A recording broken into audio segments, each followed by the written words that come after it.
बच्चे के पास जादुई शक्ति होती है।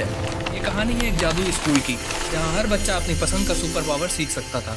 बहुत दूर की दुनिया में, जहाँ आसमान बैंगनी रंग का था, पेड़ इंद्रधनुषी पत्तों वाले थे, वहाँ था एक अनोखा school, magic academy of awesome powers. इस स्कूल में दुनिया भर से बच्चे आते थे, जिनके अंदर कोई ना कोई खास शक्ति छुपी होती थी। आज पहला दिन था और एक नया बच्चा आया था। उसका नाम था राजू। राजू थोड़ा शर्मीला था, लेकिन उसके अंदर कुछ बहुत ही खास था। उसे समझ नहीं आ रहा था कि उसकी सुपर पावर क्या है, जबकि उसके दोस्त बंटी, जो हवा को कंट्रोल कर सकता था, और लिली, जो पौधों से बात कर सकती थी, अपनी पावर्स दिखा रहे थे। राजू बस उदास बैठा था। कोई बात नहीं राजू, टीचर ने प्यार से कहा, हर बच्चे की शक्ति का पता चलता है, बस थोड़ा समय लगता है। अगले दिन स्कूल में एक बड़ी प्रॉब्लम हो गई। स्कूल की सबसे प्यारी और पुरानी पालतू तितली रानी गायब हो गई थी। रानी की पंखों में जादुई धूल थी, जिससे स्कूल का जादू चलता था। अगर रानी नहीं मिली तो स्कूल के सारे जादू खत्म हो जाएंगे। सब बच्चे परेशान हो गए। बंटी ने हवा में उड़कर रानी को ढूंढने की कोशिश की, लेकिन उसे रानी कहीं नहीं मिली। लिली ने पौधों से पूछा, लेकिन पौधों ने भी कहा कि रानी पास नहीं दिखी है। राजू भी उदास बैठा था।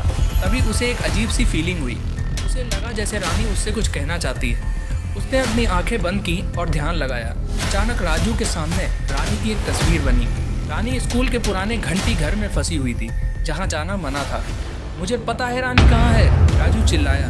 सब बच्चे हैरान रह गए। राजू ने सबको बताया कि रानी घंटी घर में है, लेकिन घंटी घर का दरवाज़ा कई सालों से बंद था और कोई उसे खोल नहीं पा रहा था।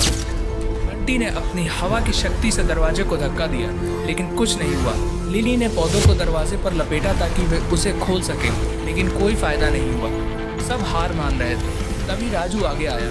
उसने दरवाजे पर अपना हाथ रखा और आंखें बंद कर ली। उसने सोचा कि अगर वह दरवाज़ा खोलना चाहता है तो उसे क्या करना होगा। अचानक राजू के हाथों से एक रंगीन रोशनी निकली और दरवाजे पर लगी।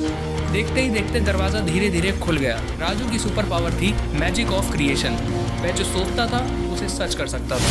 वे घंटी घर के अंदर गए और वहाँ रानी एक पुराने जाले में फंसी हुई थी। राजू ने अपनी शक्ति से जाले को गायब किया और रानी को बचा लिया। रानी आज़ाद हो गई थी। स्कूल में फिर से जादू भर गया। सबने राजू को हीरो बना दिया। उस दिन के बाद राजू कभी शर्मीला नहीं रहा। उसे अपनी शक्ति मिल गई थी। वह समझ गया था कि हर किसी के अंदर कोई ना कोई खास टैलेंट होता है, बस उसे ढूंढने की ज़रूरत होती है।